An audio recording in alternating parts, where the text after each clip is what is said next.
أعوذ بالله من الشيطان الرجيم. بسم الله الرحمن الرحيم. وإذ ابتلى إبراهيم ربه بكلمات فأتمهن قال إني جاعلك للناس إماما قال ومن ذريتي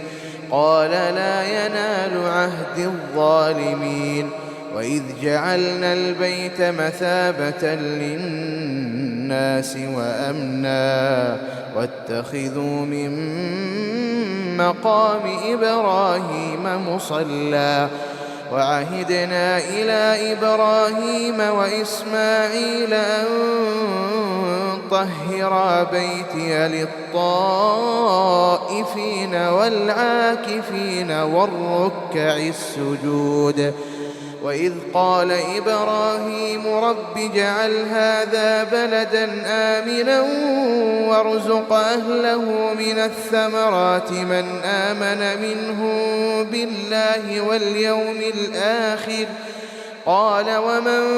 كفر فأمتعه قليلا ثم أضطره إلى عذاب النار وبئس المصير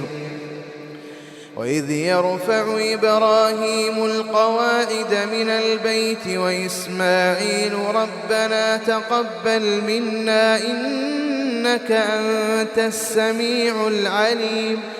ربنا واجعلنا مسلمين لك ومن ذريتنا أمة مسلمة لك وأرنا مناسكنا وتب علينا إنك أنت التواب الرحيم ربنا وابعث فيهم رسولا منهم يتلو عليهم آياتك ويعلمهم الكتاب والحكمة ويزكيهم إنك أنت العزيز الحكيم ومن يرغب عن ملة إبراهيم إلا من سفه نفسه ولقد اصطفيناه في الدنيا وإنه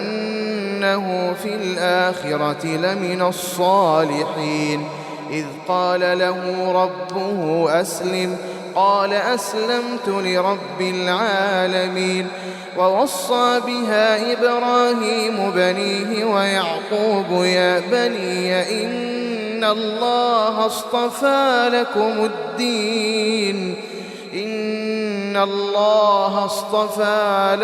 الدين فلا تموتن إلا وأنتم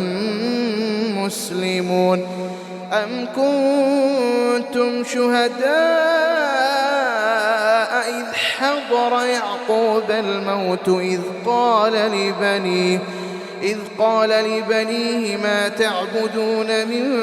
بعدي قالوا نعبد إلهك وإله آبائك إبراهيم وإسماعيل وإسحاق إلها واحدا ونحن له مسلمون تلك أمة